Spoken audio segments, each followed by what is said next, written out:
Well, Laura, I'll tell you what I think. I think it's shameful. I think it's shameful that a veteran would attack another veteran. Uh, Governor Walz served honorably for 24 years in the National Guard. After 20 years, you are eligible to retire at any time you deem necessary. They talk about him missing his deployment. Well, maybe Mr. Vance should ask the real question. What is the National Guard doing deploying to a foreign country in a foreign war? Well, let's go into history and figure out how that happened.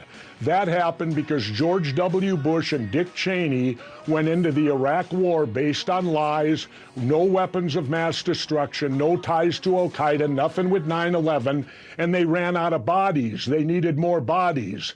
They couldn't implement a draft. That would be political suicide. So what George Bush did was sign an executive order sending the National Guard into foreign deployment. The National Guard is not for foreign deployment. Their name says what they do. They guard our nation from within.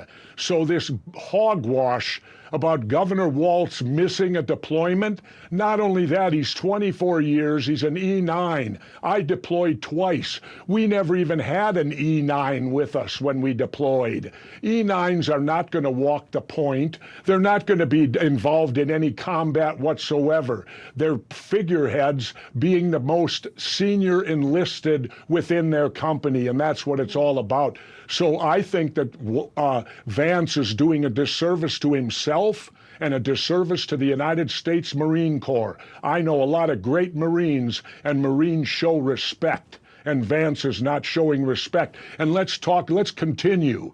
Who does he have respect for? Donald Trump, the biggest draft dodger from the Vietnam War, the rich white boy who bought his way out of it. I come from South Minneapolis. My friends and I didn't get out of it. We either got drafted or we enlisted. I know 6 or 7 or 8 of my friends. Donald Trump was your typical rich white boy who didn't have to serve in Vietnam because he could buy his way out of it. And that's who Vance is standing with, this guy who leads from the rear.